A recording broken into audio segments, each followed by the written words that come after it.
সুপ্রিয় দর্শক আসসালামু আলাইকুম, welcome back to my channel. আজ শেয়ার করব বুট দিয়ে গরুর মাংসের রেসিপি। তাহলে ভিডিওটি শুরু করা যাক। আশা করছি ভিডিওটি ভালো লাগবে। কিন্তু তার আগে যারা আমার চ্যানেলটি সাবস্ক্রাইব করেননি, এই ধরনের আরও নতুন নতুন রেসিপি পেতে প্লিজ আমার চ্যানেলটি সাবস্ক্রাইব করে পাশে থাকা বেল বাটনটি প্রেস করে দিন পরবর্তী ভিডিওর নোটিফিকেশন সবার আগে পাওয়ার জন্য। তো চলুন মূল রেসিপিটি শুরু করি। এই বুটের ডালটা কিন্তু রুটি, পরোটা এবং পোলাওয়ের সাথেও মজা করে খাওয়া যায়। আমি এখানে আধা কেজি গরুর মাংস হাড় এবং চর্বি সহকারে নিয়েছি। আমি এখানে নিয়েছি 1 কাপ বুট। বুটটাকে আমি 2 থেকে 3 ঘন্টা আগে থেকে ভিজিয়ে ভালো করে ধুয়ে নিয়েছি। তারপর নিয়েছি জিরা বাটা, আদা বাটা, হলুদের গুঁড়ো, লবণ পরিমাণ মতো, ধনিয়ার গুঁড়া, মরিচের গুঁড়া। তারপর নিয়েছি পেঁয়াজ কুচি, রসুন, সাদা এলাচ 4টি, তেজপাতা, দারুচিনি, কয়েকটা লং। আমি মাংসতে অল্প কিছু পেঁয়াজ কুচি দিলাম, তার সাথে রসুনগুলো দিয়ে দিলাম। এবার আমি দিয়ে দেব আদা বাটা 2 টেবিল চামচ, জিরা বাটা 2 টেবিল চামচ, হলুদের গুঁড়া 2 চামচ, মরিচের গুঁড়া 2-3 চামচ স্বাদ মতো, লবণ পরিমাণ মতো, 1 চামচ ধনিয়া গুঁড়া, গরম মশলা এক এক করে দিয়ে দিলাম।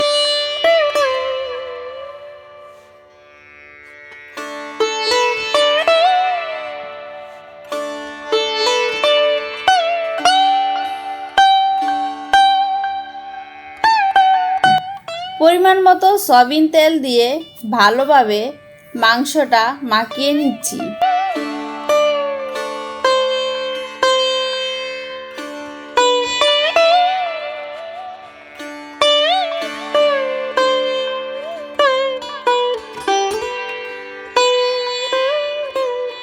এবার আমি মাংসটাকে জটপট রান্না করার জন্য প্রেসার কুকারে 2টি হুইসেল দিয়ে সিদ্ধ করে নিলাম।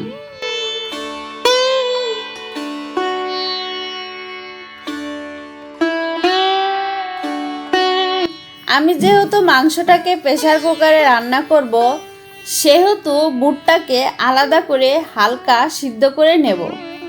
এখানে আমি বুটে অল্প পরিমাণ পেঁয়াজ, হলুদের গুঁড়া, অল্প জিরা বাটা, আদা বাটা, গরম মশলা, লবণ পরিমাণ মতো, অল্প মরিচের গুঁড়া দিয়ে ভালোভাবে মাখিয়ে অল্প পানি দিয়ে চুলায় বসিয়ে ঢেকে দিলাম। প্রেসার কুকারের ঢাকনাটা খুলে নিলাম। চুলায় একটা ফ্রাই প্যান বসিয়ে দিলাম। ফ্রাই প্যানটা গরম হলে সয়াবিন তেল দিয়ে দিলাম।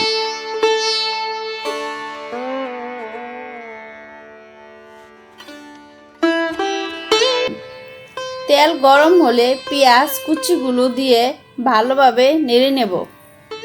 পেঁয়াজ ভাজা হয়ে গেলে মাংসটা ঢেলে দিলাম। মাংসটা ভালো করে কষিয়ে আগে থেকে সিদ্ধ করা বুটগুলো ঢেলে দিলাম। এবার মাংস এবং বুট ভালোভাবে কষিয়ে নিলাম। প্রেসার কুকারে থাকা ঝোলটা ঢেলে দিলাম। এখন ঢাকনা দিয়ে কিছুক্ষণ ঢেকে দিলাম। ঢাকনা খুলে একটু দেখে নিলাম ঝোলটা গাঢ় হয়েছে কিনা। বুটের ডালটা প্রায় হয়ে গিয়েছে। এখন পরিবেশন করে দেখাবো। আজ এই পর্যন্ত। পরবর্তীতে নতুন কোনো ভিডিও নিয়ে আসবো। সেই পর্যন্ত ভালো থাকুন, সুস্থ থাকুন। আল্লাহ হাফেজ।